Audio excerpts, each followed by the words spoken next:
সুমন,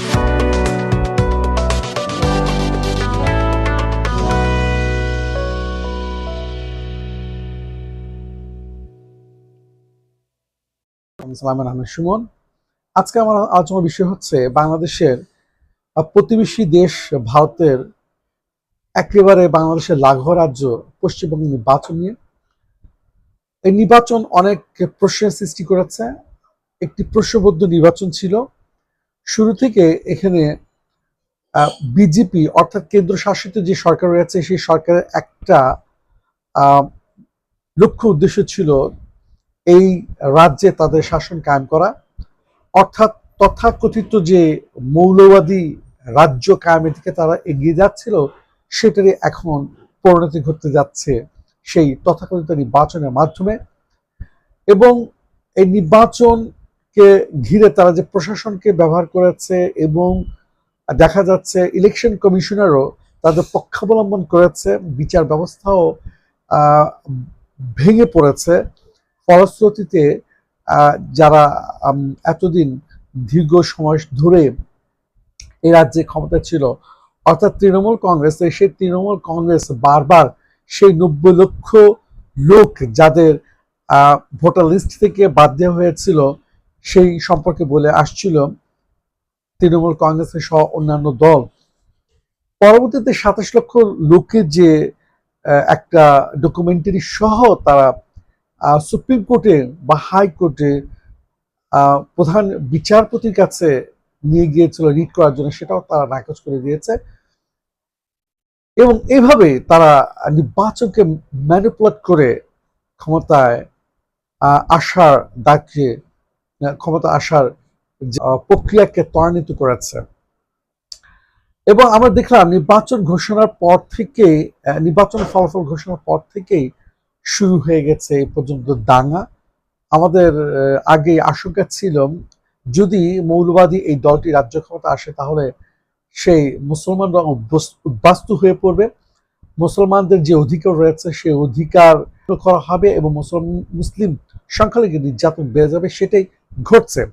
এবং যে রাস্তাগুলো মুসলমানদের নামে ছিল, যে ভবনগুলো মুসলমানদের নামে ছিল, সেগুলো অলরেডি বা ইতিমধ্যেই ভাঙা শুরু হয়ে গেছে, পরিবর্তন শুরু হয়ে গেছে। এখনো পর্যন্ত বিজেপি অর্থাৎ শুভেন্দু সরকার আমার এই প্রতিবেদন করা পর্যন্ত শপথ গ্রহণ করেনি, কিন্তু প্রতিদিনই দাঙ্গা পীড়িত একটি অঞ্চলে পরিণত হয়েছে এই কলকাতা থেকে শুরু করে, হাওড়া থেকে শুরু করে, কুচবিহার থেকে শুরু করে সমগ্র পশ্চিমবঙ্গ।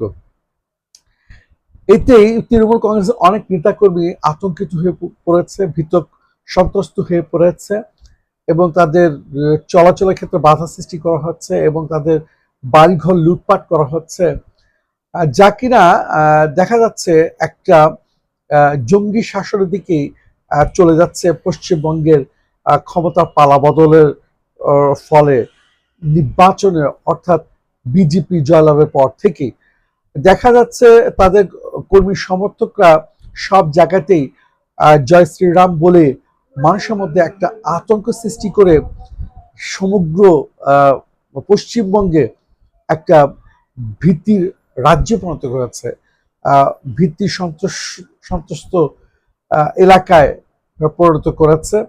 ফলশ্রুতিতে দেখা যাচ্ছে তাদের একজন হাই প্রোফাইল অর্থাৎ শুভেন্দু যে ছিল তাকে পর্যন্ত হত্যা করা হয়েছে পূর্ব পরিকল্পিত ভাবে।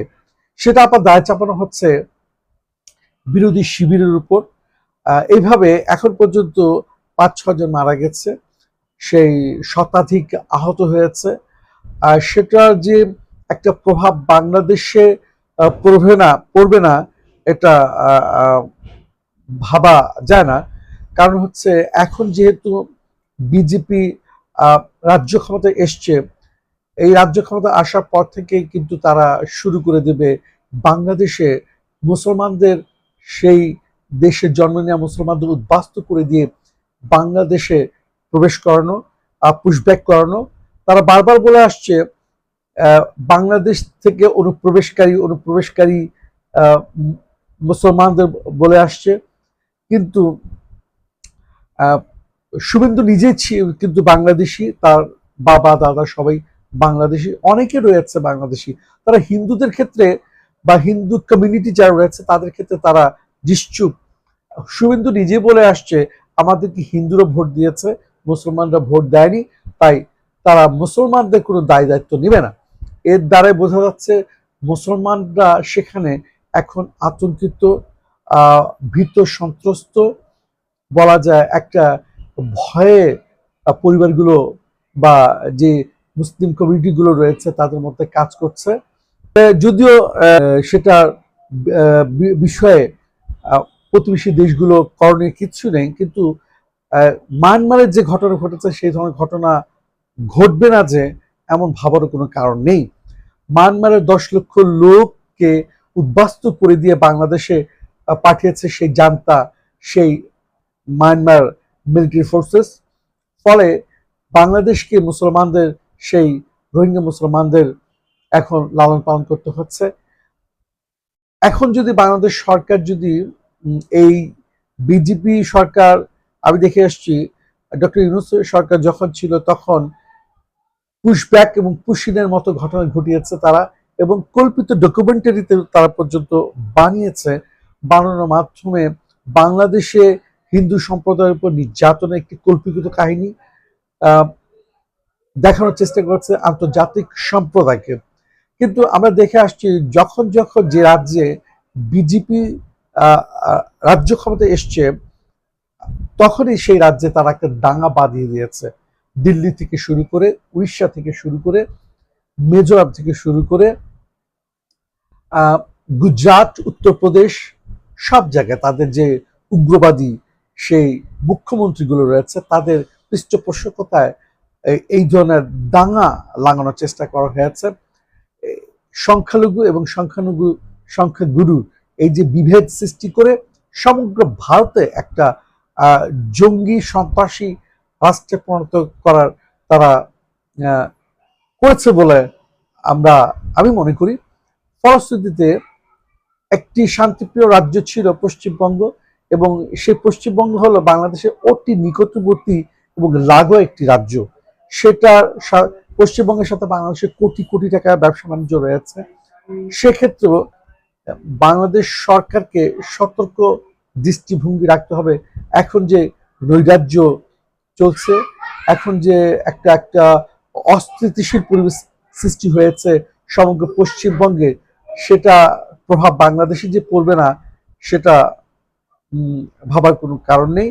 বাংলাদেশ সরকারকে সতর্ক দৃষ্টি রাখতে হবে সেই সীমান্তবর্তী অঞ্চলগুলোতে, সীমান্তে, বর্ডারে, কারণ তারা এখনই রাজ্য ক্ষমতায় এসেই তাদের যে এনআরসি সেটা তারা বাস্তবায়নের চেষ্টা করবে, যেটা মমতা ব্যানার্জি যখন ছিলেন তখন সেটা তারা পারেনি। তাদের একই লক্ষ্য উদ্দেশ্য শুভেন্দু, দিলীপ ঘোষদের মুখ থেকে আমরা শুনতে পেয়েছি। তারা যারা সেখানে মুসলমান রয়েছে তাদেরকে উদ্বাস্তু বানিয়ে দিয়ে বাংলাদেশে পুশব্যাক করবে। তারা এনআরসির মাধ্যমেই তাদেরকে সেখানে নাগরিকত্ব কেড়ে নেবে। যেভাবে 90 লক্ষ ভোটার লিস্ট থেকে তারা মুছে দিয়ে ভোট দিতে দেয়নি, তাদের সেই ধরনের যে পরিকল্পনা, সেই পরিকল্পনা নিয়ে তারা আগাচ্ছে। এটা ভবিষ্যতে বলে দেবে সেই এখন যে অবস্থা সৃষ্টি হয়েছে, একটা নির্বাচন হলো, সেই নির্বাচনের পরবর্তী সময় থেকেই যে রাজ্যে একটা অস্থিরতা সৃষ্টি হয়েছে, অস্থিতিশীলতা সৃষ্টি হয়েছে। বিরোধী শিবির দেখলেই একটা মারমার কাটকাট অবস্থা, সেটা আমরা বিভিন্ন মিডিয়া, যোগাযোগ মাধ্যম থেকে শুরু করে বিভিন্ন মিডিয়া আসছে। সেটা ভারতের মতো একটা গণতান্ত্রিক রাষ্ট্র, যে রাষ্ট্রকে বলা হয় আমেরিকা, ইংল্যান্ডের পরে ভারতের অবস্থান, সেটা আজ গণতন্ত্রহীন হয়ে গেছে বলা যায়। সেখানে আজ মানুষের ভোটাধিকারকে কেড়ে নেওয়া হয়েছে, মানুষের যে গণতান্ত্রিক চিন্তা ভাবনা সেটাকে তারা আহ, বলা যাচ্ছে ছিনে নিয়েছে।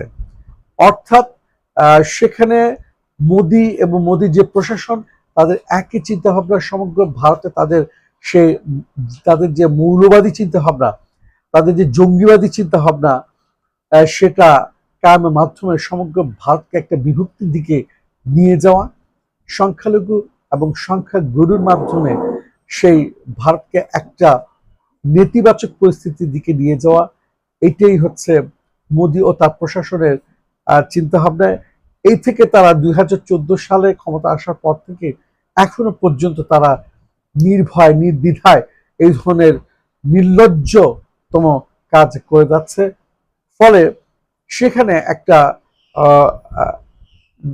স্বৈরাচারের উদ্ভব হয়েছে, একটা ডিক্টেটরশিপের উদ্ভব হয়েছে।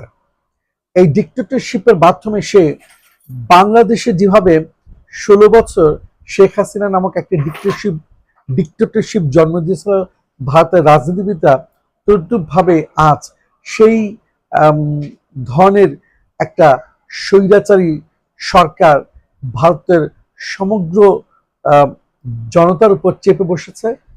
এবং ভারতের যারা রাজনীতিবিদ রয়েছে তারা যদি এটা বুঝতে না পারে তাহলে ভারতের ভবিষ্যৎ আরো অবনতির দিকে যাবে।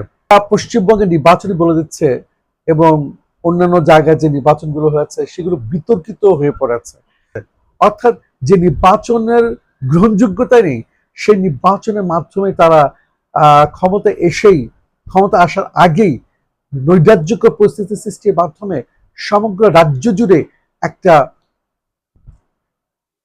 জঙ্গি শাসন কায়েমের দিকেই তারা ধাবিত হচ্ছে। এইভাবে ভারত যে একটা গণতন্ত্র থেকে গণতন্ত্রহীনতার দিকে ধীরে ধীরে ধাবিত হচ্ছে, ধীরে ধীরে চলে যাচ্ছে, সেটাই প্রমাণ আবার বারবার দিচ্ছে ক্ষমতাসীন সেই বিজেপি সরকার কেন্দ্র থাকা সত্ত্বেও 2.5 লক্ষের মতো নিরাপত্তা বাহিনী ডিপ্লয় রয়েছে পশ্চিমবঙ্গে। 1 লক্ষ নিরাপত্তা বাহিনী রয়েছে পশ্চিমবঙ্গের নিজস্ব নিরাপত্তা বাহিনী থাকা সত্ত্বেও সেখানে নিরাপত্তা বাহিনীর সামনে এই ধরনের ন্যাক্কারজনক ঘটনা ঘটিয়ে চলেছে সেই বিজেপির কর্মী সমর্থক এবং নেতারা। অথচ নিরাপত্তা বাহিনী সেটা দেখেও দেখছে না, নিরাপত্তা বাহিনী নীরব দর্শকের ভূমিকা পালন করছে। এ থেকে বোঝা যায় অমিত শাহ যিনি স্বরাষ্ট্রমন্ত্রী রয়েছেন তিনি ব্যর্থতা পরিচয় দিচ্ছেন বারবার। আমরা দেখেছি দিল্লিতেও সংখ্যালঘু নির্যাতনের সময় তিনি একই ভূমিকা পালন করেছেন, গুজরাটে, উত্তরপ্রদেশে আমরা দেখে আসছি। নিজেদের যে এই যে অস্থিতিশীল যে অবস্থা, এই যে অস্থিরতার সৃষ্টি হয়েছে, এই যে কুশাসনের দিকে ভারত ধাবিত হচ্ছে, সেটাকে তারা সামলাতে না পেরে উপরন্তু তারা সবসময় প্রতিবেশী দেশকে অস্থিতিশীল করার জন্য তারা অপপ্রচার এবং প্রোপাগান্ডা নেমে পড়ে। ভারত গণতন্ত্রহীন একটা অবস্থার দিকে ধীরে ধীরে ধাবিত হচ্ছে, যেখানে সমগ্র প্রশাসন আজ বিজেপি নিয়ন্ত্রণে, সমগ্র বিচার ব্যবস্থা আজ বিজেপির অর্থাৎ মোদির পকেটে চলে গেছে।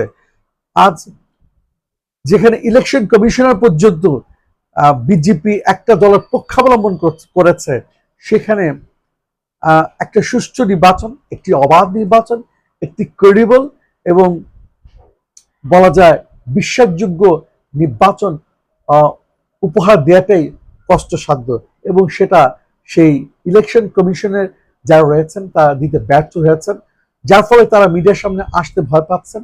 এবং মিডিয়ার সামনে এসে এবং এখন যে পশ্চিমবঙ্গে কোনো সরকার নেই, সেই রাজ্যকে এমন অস্থিতিশীল এবং নৈরাজ্যকর পরিস্থিতি থেকে নিরাপত্তা দেয়া বা একটা শান্তি শৃঙ্খলা বজায় রাখার ক্ষেত্রে যার দায়িত্ব ছিল, সেই ইলেকশন কমিশন পর্যন্ত নিরাপত্তা দিতে ব্যর্থ হয়েছে। আর এখনো পর্যন্ত শপথ কিন্তু বিজেপির সেই শুভেন্দু থেকে শুরু করে তার মন্ত্রিপরিষদ দেয়নি। কিন্তু ইতিমধ্যেই হতাহতের ঘটনা বারবার বারবার দেখা যাচ্ছে। তৃণমূল কংগ্রেসের সাথে বিজেপির দাঙ্গা, মারামারি, হত্যাকাণ্ড, খুন খারাপি, এই ধরনের ঘটনা ভারতের যে গণতান্ত্রিক একটা দেশ বলে পরিচিত ছিল সেটাকেই বারবার কলঙ্কিত করে যাচ্ছে। ভালো থাকবেন, সুস্থ থাকবেন। আল্লাহ হাফেজ। আসসালামু আলাইকুম।